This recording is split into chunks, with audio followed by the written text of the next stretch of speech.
welcome to Merely Surviving to Successful Thriving. Jen and Diane here. We're here to talk about whatever comes up. We miss you guys. We're recording today on a Friday. Things in our lives are doing great, just keeping us really busy and occupied. And we're here for you. We're here to talk about whatever, what might move you to do better for yourself, to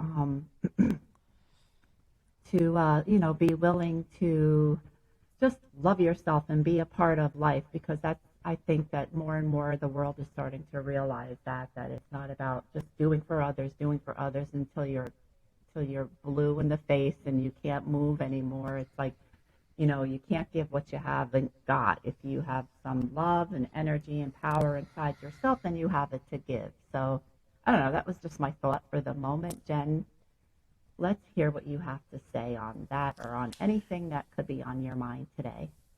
I started doing that meditation app that you sent me, and I crack up because I'm not very good at meditating. Like, it says close your eyes. So then I close my eyes. I start opening my eyes again, and I close my eyes. I'm getting better now. But I feel like sometimes the devil is just trying to get into my thoughts, because I'll be in the middle of doing a meditation and like something will pop up of things that I'm thinking about. And I've been praying really hard about it, because I have a couple resentments in my life that I keep trying to get rid of. And then it just takes the slightest thing to draw me back into it. And I just feel like sometimes the devil's just trying to attack me. But I'm not going to let that happen. Like, I have so much faith, and just to see the miracles that I have going on in my life, it's just profound. My relationship with my daughter, Paige, we've gotten so close. She understands me. She talks to me, where she used to be a little closed off with a lot of things that were going on. So we're really building that relationship and just trying to make her more accountable. We were just talking about this. I used to try to do everything for my kids growing up, because I had such high levels of guilt for what kind of life that we were living. So, always giving them things, doing things for them, just trying to hold everything together and have everything peaceful. And then I see what a disservice that was to my kids, And that's why we were just talking about this too. Like, I make my daughter go on the bus at 6:30 in the morning. She gets up, she never misses the bus. Most days she's actually like happy to get on the bus and go. There's some days she says, I'm tired. And I say, if you miss the bus and I have to drive you, there'll be a consequence. And, I don't have to raise my voice. I find that's better too. Like, not screaming at her. Well, I never hit my kids, but, just explaining that this is important. The importance of your education, getting to school, learning, just to be a better person. And she gets it now, so it's not that constant struggle. When we used to be home, oh my God, both of my daughters, trying to get them to school. My one daughter, I would have to put water on her sometimes, pull the covers off. She'd keep putting them back on. Like, I lived crazy. It was nuts. She would leave to go to the bus, never get on it. Then I would have to come back. Like, it was just, I don't even know what was going on. I had absolutely no control over everything, thinking I was trying to control everything. And it was just like a total shit show most days of my life. And, being able to step back from that and look, and I've also seen so many things now since I've been out of it for a while now. And I was watching these videos on narcissism, and it comes in so many forms. This one video came on that says, when somebody puts you in the car and starts driving crazy and out of control, that's narcissistic, because they have you trapped in the car with nowhere to go. And that just brought back a flashback of me, of what my husband used to do. drive 100 miles an hour next to the divider, scaring the shit out of me. And I guess so many more things will come up, like things that I didn't even think of. Like when I think of everything, there was some scary stuff that I went through in my life that I probably still just have buried. And to be able to come here and just live in peace and never be scared. And, like I go out after I do my meditation, I water my plants. I'm living like peaceful. That's priceless. And not worrying about things, because I know, like, God got me this far. He's not going to let me fail. He knows it's been years for me to get out here and live the way that I want to live. And he's just blessed me. I wake up happy in the morning, where I've mentioned that too, that I just used to pray not to wake up. For a long time, I was praying not to wake up because it seemed like it would be that much easier. I'm making plans for my future now. I was on the news the other day, like I'm doing fun stuff. I got to meet one of my news characters that I like. I'm going next week. I didn't even tell you. I got tickets for the book signing next week, since I didn't get to actually meet the governor. I only got to see him. So I'm meeting the governor next week. It's just like cool things that, I was a shell of a human being. Now, I'm living the right way. I have no problem, like, meeting new people, looking somebody in the eye. I'm not living in guilt, shame, fear. Like, that's all been taken away. Mm-hmm. And it's such a lighter load when you're not carrying all that baggage. And it's just amazing. What do you think about all that? Yeah, I was thinking, I guess, a little bit of the word control, like when you were talking, a little bit at the beginning, like, we were talking about that before, like, we're there for our kids now. Like, I was there for them, but I wasn't really there, and, Yep. It was control. Like, in my mind, I thought, love equaled control, So it wasn't, we definitely have to have boundaries and hold them accountable and stuff like that. But I would, like, yell a little bit too much, or be a little too, like, abrasive with it. And it just causes them to rebel and turn the other way. So now I'm the other way, where I kindly, they're older too, so I don't have to tell them, anything. And I'm just there for them in a loving manner, because that's what I want. What would I want for myself? Okay, I want a loving presence. I don't want somebody jamming something down my throat and telling me, you have to do this and you have to do that, otherwise this. That's a threat, and that's abrasive, and that's controlling, and that's the way that I was, because I thought if I didn't, and they didn't do it, that would mean I was a bad parent, and I wasn't being a good enough parent, or I wasn't good enough for something. So it's not about me now. It's about, what can I do for you, and what do you need, and how can I help? Like, wow, what a different thing. And there are certain things, especially for minor children, they have to be, you're doing this, or you're going to get your phone. That's it. Like, you're doing this, or this is going to have to happen, or if you don't, that they need boundaries. They need healthy boundaries growing up. It's not just let them do whatever, let them find out on their own. They're kids. They need to be told, this is going to happen if this happens, and this is how this is going to happen if this happens. Like, if you don't get up, guess what? You're not going to make it on time. If you don't make it on time, then you're late. And if you do it again and again, then you're known as the late person. Do you want that in your life? I'm talking for, like, older teenagers, when they didn't want that in their lives. So they got up on time, and then they went here and they did this. So it was good. So now I'm learning that it's just being there, being a loving presence for somebody, and telling them what is true and what would happen with certain things, but then letting go of the outcome. Like, it's so hard. Like, I want to be like, it has to go this way because I think I know it to be the right way.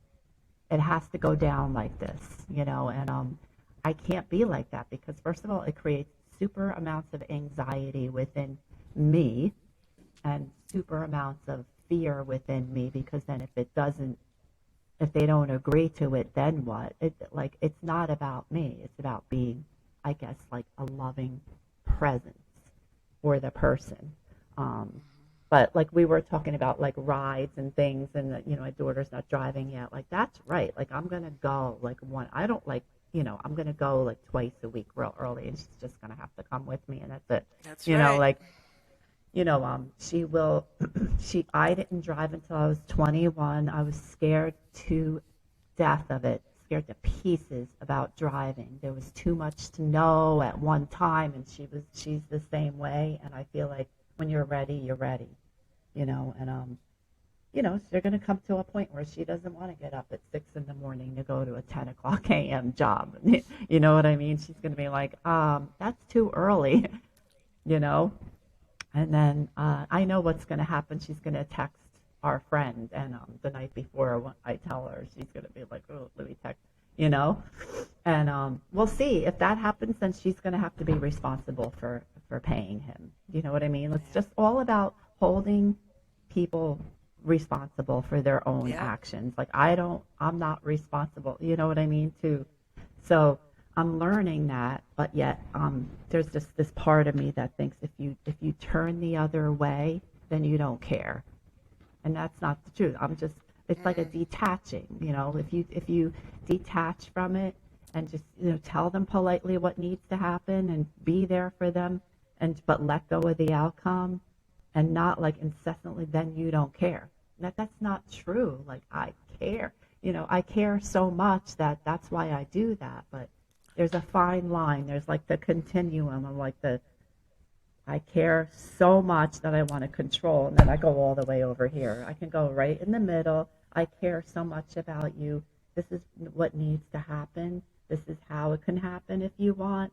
But then I'm not going to go over here where I have to control the crap out of it until they don't want to do anything. So we're good parents. We're good women.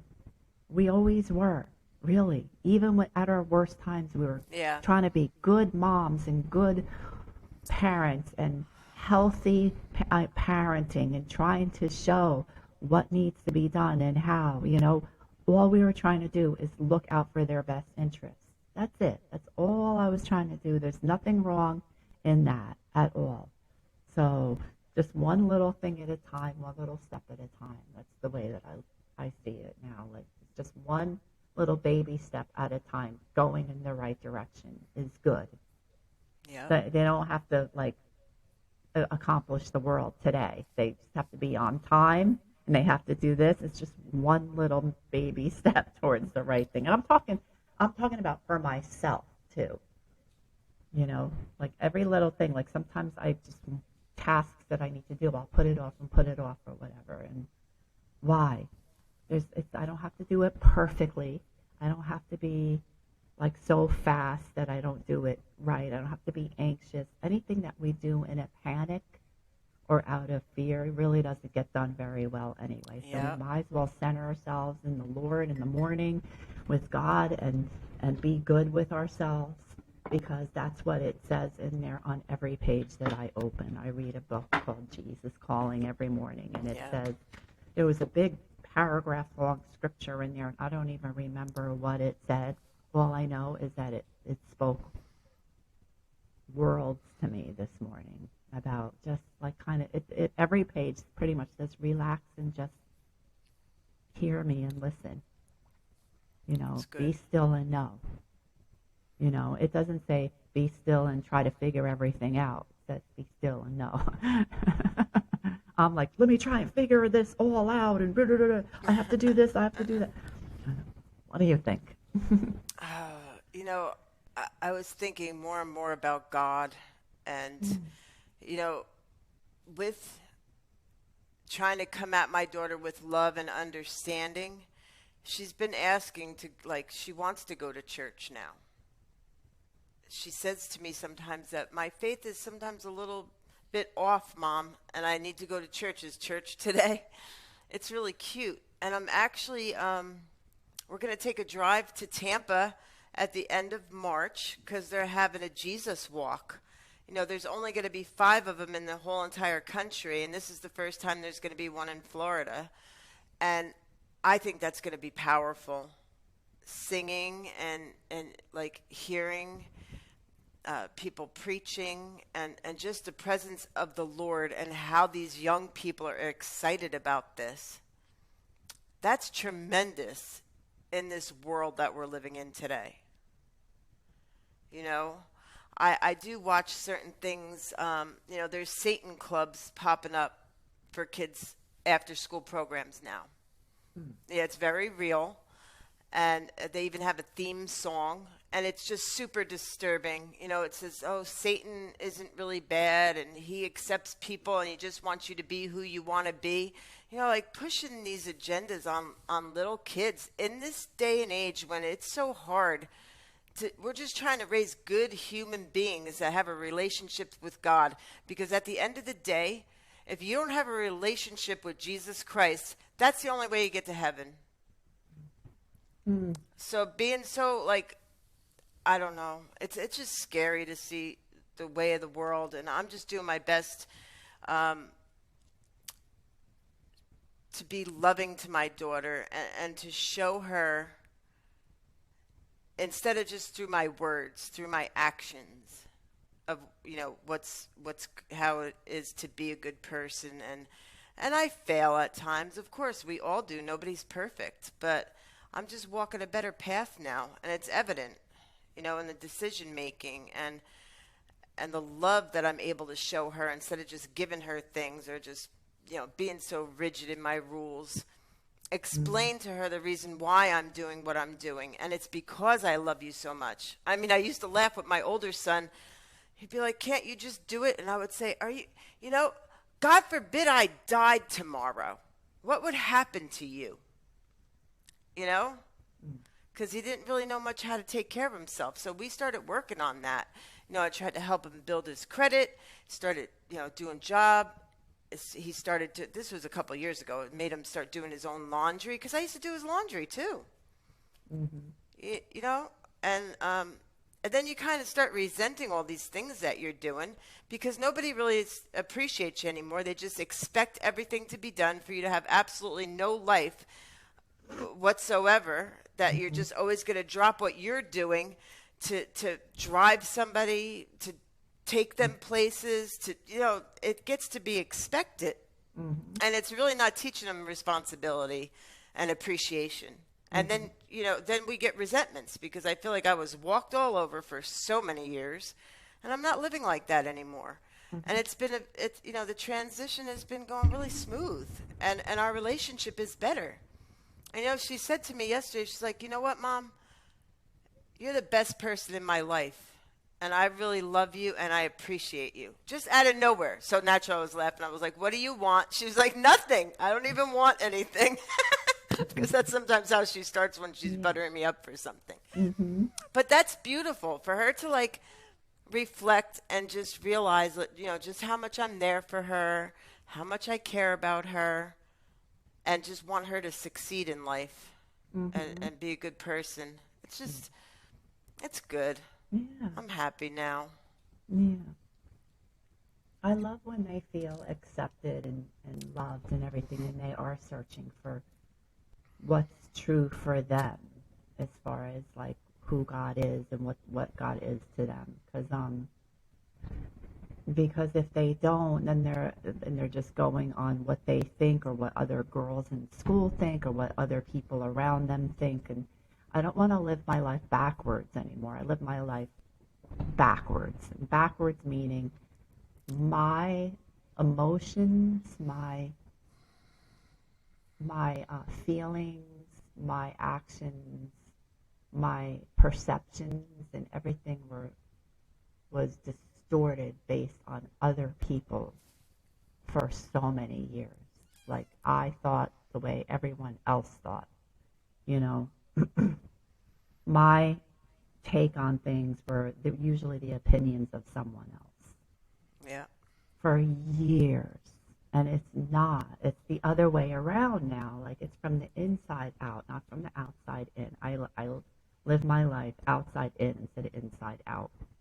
And so when I get close with God from the inside and then ripple it out like the waves in a lake when a boat goes by, it ripples all the way out to shore. And like that's like I try to look at that, and that's what I try to do is get centered that way in God. And they're trying, like, you know, it's really good to see. It's like I see my daughter doing it. She's involved in the church, and she's going, you know, she's very involved in there. She works there. It's just that's just her job, but she goes and she gets involved in the choir. I go with her now every Wednesday, and we sing together, and then we show up for things. There's like a little dinner thing that they have before, and we went to that. And it's been a long time since I've been a part of that, just because life got in the way, and I got whatever, like, you know, maybe I shouldn't go, whatever. I'm back again. And it's just to see my daughter want this faith and want to just live it out and act on it is just amazing. Yeah. And you know, faith is important. You know, it's really important to know, like, what is your faith? How is it? Does it, you know, do I have it, or am I acting in accordance with something else? You know, and I don't believe in, I don't know, like, I just go with, like, I don't believe so much in, like, the devil so much. I feel like it's just a state of mind. Like, what am I listening to? What am I hearing? Am I hearing, you're not good enough? You're not going to be able to do this right, or people won't like you if you do that. That's not of God right there. Like, I know that. Like, I'm just learning how to discern. That's what the thing was about this morning, discernment. Like, what voices am I hearing? Am I hearing this voice, or am I hearing these voices? Yeah. And usually I'm listening to those other voices, just not even a quarter as much as I used to, like barely ever, you know, but they come through sometimes. Fear comes through.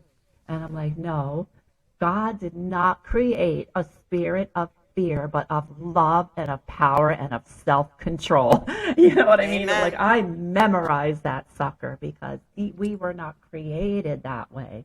We were created out of love and out of power and out of self-control. And there was no fear, period. Like, we were not created that way. So I want to go along the lines of the way that I was created, not the way that I think, or not the way that other people told me. No, I'm living from the inside out now, not from the outside in. Right. And if anybody here on this podcast, listening to this podcast, watch the movie Inside Out. Like, it's the most beautiful, uplifting, funny, real, like, kid movie out there. It's about, the whole movie is about, like, just your feelings and your emotions, and how you need all of them in order to be a whole person. Like, you're not only going to be excited and happy all the time. As a matter of fact, I think Joy got depressed in that movie. Yeah. And she was Joy. So how does Joy get depressed? And the reason why was because she wasn't allowing sadness or whatever in her life. So it was something like that. And so it was like, you know, my sadness for years and years and years was rage and anger. Like, there was something would happen, and I would just go right into rage and anger. There was no middle road, which was the sadness that I needed to feel, which would have never gone to the rage. You know, it wouldn't have went there. So, I mean, I feel like help with that, with our friends and our loved ones that we can trust, people that we can trust and talk to, and that you know that you're going to be received by them, you know you're going to be cared for by them. That's important. People who are really looking to, you know, be of service and of help to others, and not, like, judge, like a non-judgmental attitude is something that I look for in somebody else. Yeah. You know what I mean? That's why Jen and I get along so good. We don't judge each other based on what we're going through. You know, we don't, it just, you know, it doesn't do anything but cause strife and animosity and fear and all that stuff. So I don't know. What do you think, Jen? I feel like we had a really good conversation on this. Yeah. I don't even know what it was about, but it was good. No, it just, like, went off. But I think about that too with our relationship. we're different in a lot of ways. We came from different places. We've shared a lot of the same experiences. And, like good friends do, we don't knock each other down. We build each other up. We're not afraid to tell each other like what we're really thinking or, what our opinion is. We try to help each other and we come out of a place of love. Like there's no ulterior motives to what we talk about with each other. It's like true and beautiful. And, if people can build these kind of relationships in their life, it's just super, it's just spectacular, because Yeah. I know that I can call you at any time and you're going to be there for me. As you know, the same goes. We pray for each other. It's just, it's a blessing to have you in my life. You too. I don't know what I would do without you.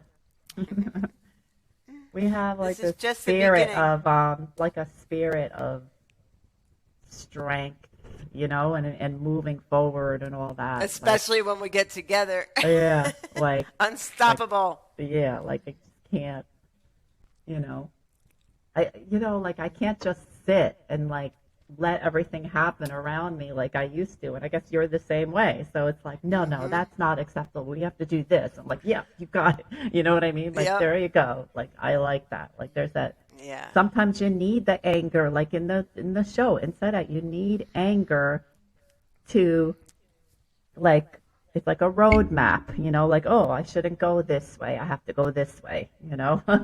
Something Hmm. ain't right. Like, listen to that thing inside you saying, something's not right. Something isn't right.